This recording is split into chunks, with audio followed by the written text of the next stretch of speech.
Welcome to DIY Praha. You are our first guests in our new space, so it's a big welcome for us. Collaboration is today's topic, and when I started, I thought it would be a pretty straightforward subject. But it's a very broad subject for us human beings, and so what I decided to talk about today is the essential nature of collaboration. That we have to collaborate. There's the history of our species was very much shaped by our ability to work together, to make together. I think about the many generations, the eons of early man that was out there finding the right rock to take home, to break up, to work with his clan, tribe, group, to figure out how to keep doing what they were doing, and that collaboration, that working together, that became how we survived. That became essential to the animal that we are today. I mean, this isn't my idea. Charles Darwin talked about the essential nature of collaboration in all successful species. It's a common thread for a lot of the development of the animals that do well. So the history here, as it directly relates to what we are doing, is have a look around. There's virtually nothing in the room, in the space, that isn't a result of collaboration. From the bricks to the steel to all these tools, none of these would have been developed without a long history of people working together to make something better, to make their lives a little easier, a little more comfortable, a little more effective. So we, as I say, I don't think we can help but collaborate. We have a real, in our DNA, there's a need to be able to work together socially, to be able to work together collaboratively.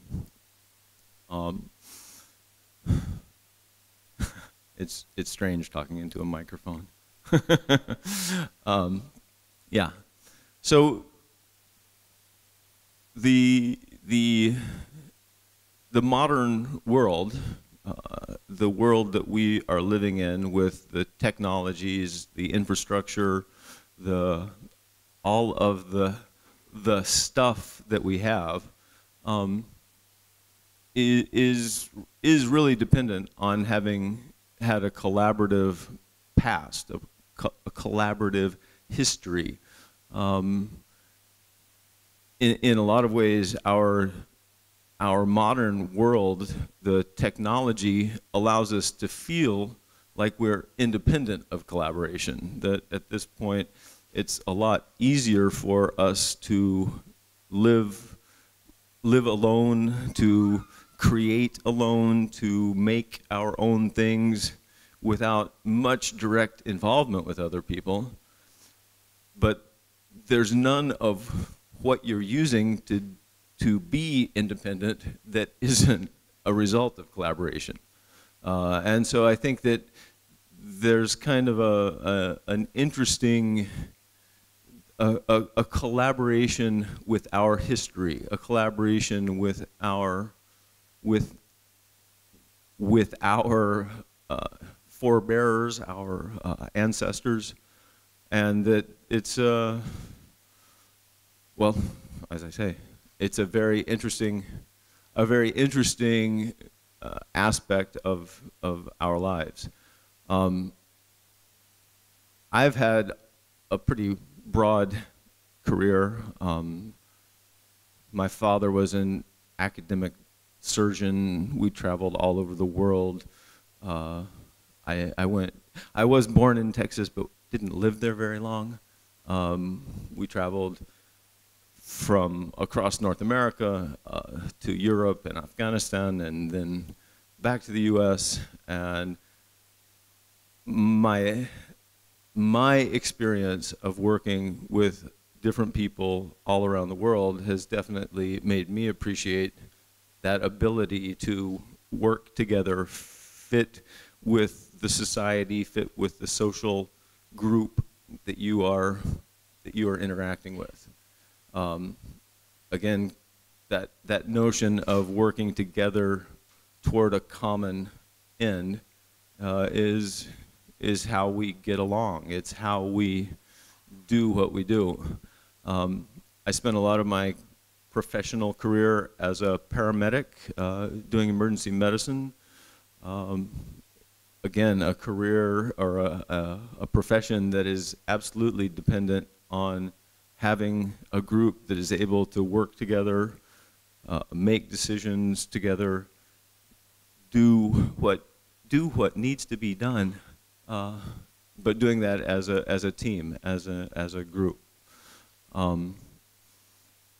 Parallel to I've always been able to do a lot of different things. I'm quite lucky that way. As the poet laureate of my generation has said, I can't help it if I'm lucky. The experiences of being able to work with creative people in many different fields over 25, 30 years has really, it's what brought me here. To be able to make this space and to be able to feed the need to be able to work together, to have a space and an environment, develop a community, build work on building at least a community of people that are all interested in making, doing, the creating of the interaction with our physical, tactile world. Again, I think that our technology has, in many ways, made us feel less collaborative.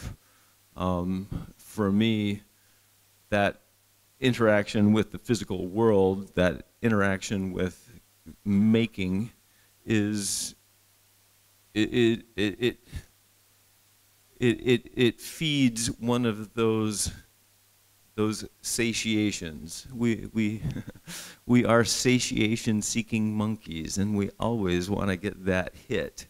And I think that the figuring out how to make something, working with people to figure out the most effective or the most beautiful or the most fun way to get something done is something that really is central to us, central to our being. So I hope that this space is going to be a place where a lot of you can come and do some collaborating with us. We are, well, we're busy. We're busy making this new space an open place, a space where, as a community, you're able to make and do and meet and design and create.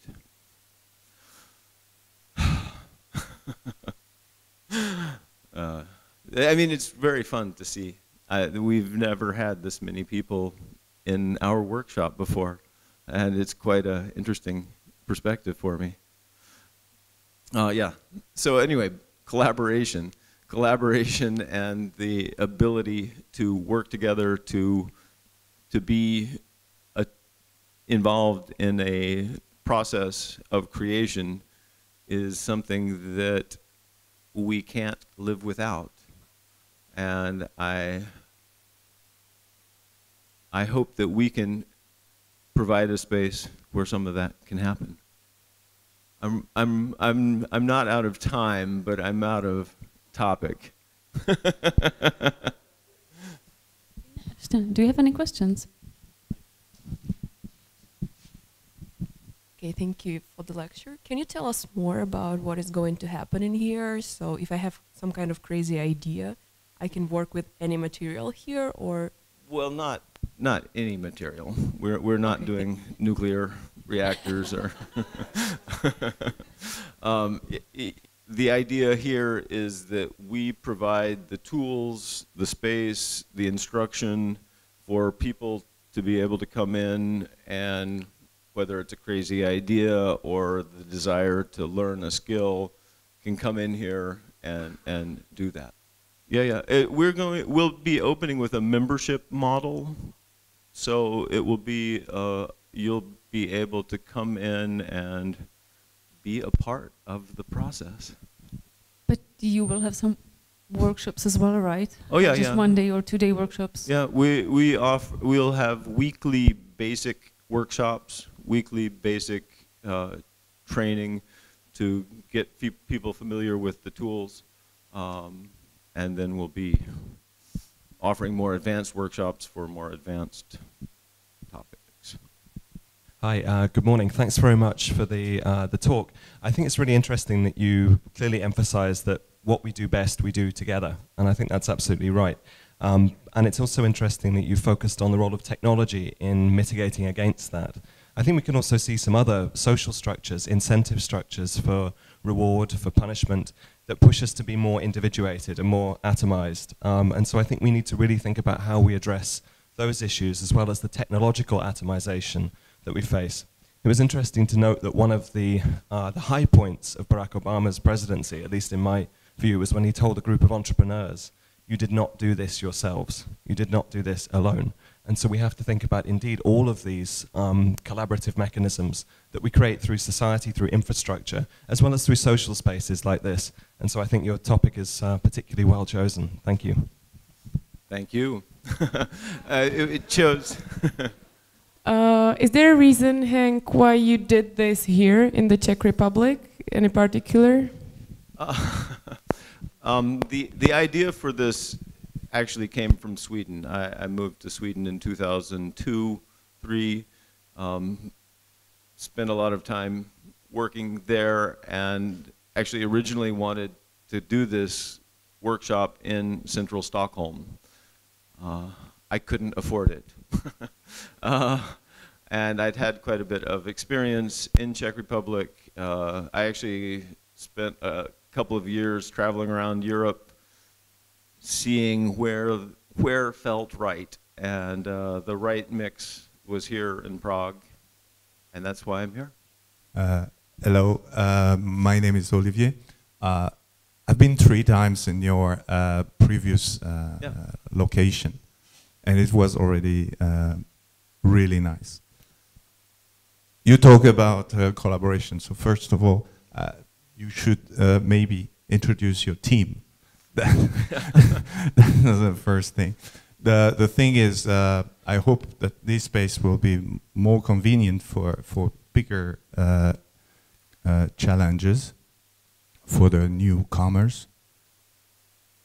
I'm myself a designer, so I had very hard time to find the people that I could work with and the machine and these kind of things.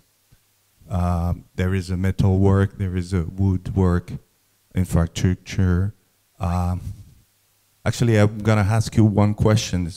Would you have what I call a war room, which is more like a think room, where people can sit, display some map, and discuss a little bit how to plan the development of an object or something, a furniture, before to go for the atelier or workshop? Yeah. Yes. Actually, I don't know, several of you have been upstairs here, and we have a nice large space.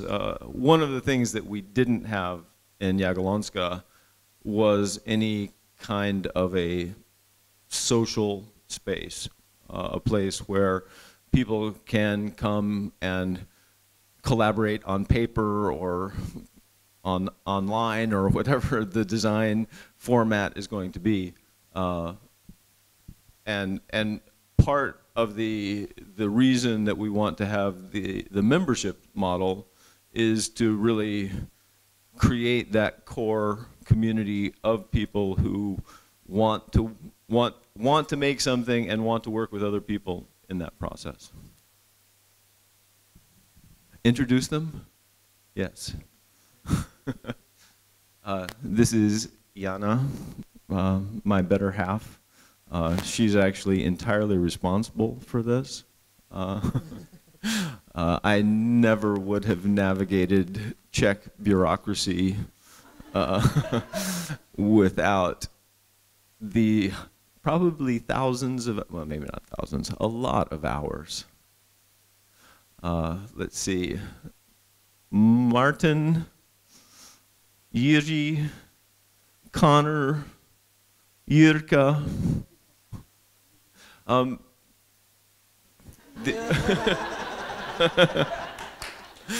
Yes. Yeah. So these are the guys who have, oh, and Agata. Agata's sitting. All folks that have worked with us before at Jagiellonska and now are here helping us set up this new space and making interesting things every day. Hi, Hank. Oh. Here. Thank you for the talk again. And I was just wondering, many of my expats friends are they just keep saying that how different, like they're from America, England as well, Australia, for example, too.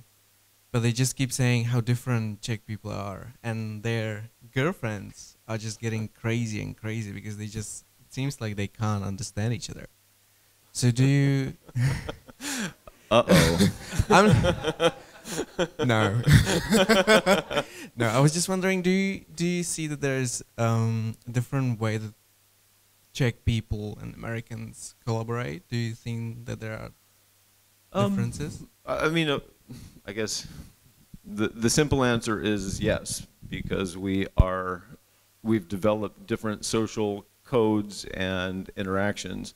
At the same time, on a very basic process, it is the same.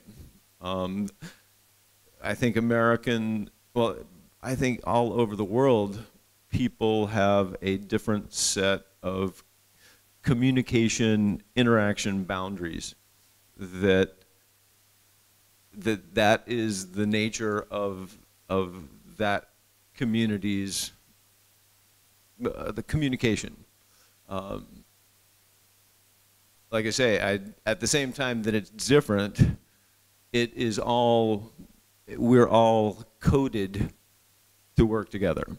So it's just a question of how that society has developed the skills and the information set that allows them to do that. And I mean, I quite enjoy working with different communities. As I say, I've had the good fortune to travel all over the world my whole life, and I feel less expatriated and more non-patriated. I never had an identity with a culture, which has allowed me the kind of the freedom to be able to work with people everywhere. And looking forward to working with you here. Hi, I'm Robin. Can you share the story of the collaboration that created this space? Well, once upon a time. Once upon a time. The initial collaboration that gave this idea its early what do you say, germination, was working in Stockholm, where I worked as Hodinova Mangel, basically, an advanced Hodinova Mangel, rebuilding, remaking, all kinds of projects. In order to afford life in Stockholm, doing this business, I lived about 25 kilometers north, and most of my work was in the center. And most of the guys who I was working with, other tradesmen, were in the same situation. And so the original idea was, why don't we get together, get a workshop in the center, have our tools and projects there, and be able to collaborate on these jobs we're doing. After several iterations and evolutions, a lot of the inspiration for this has come from the American makerspaces, in particular Artisan Asylum in Boston. There's a lot of really interesting people creating really interesting spaces and things and communities all over the world, and I'm hoping that we can surf that wave here.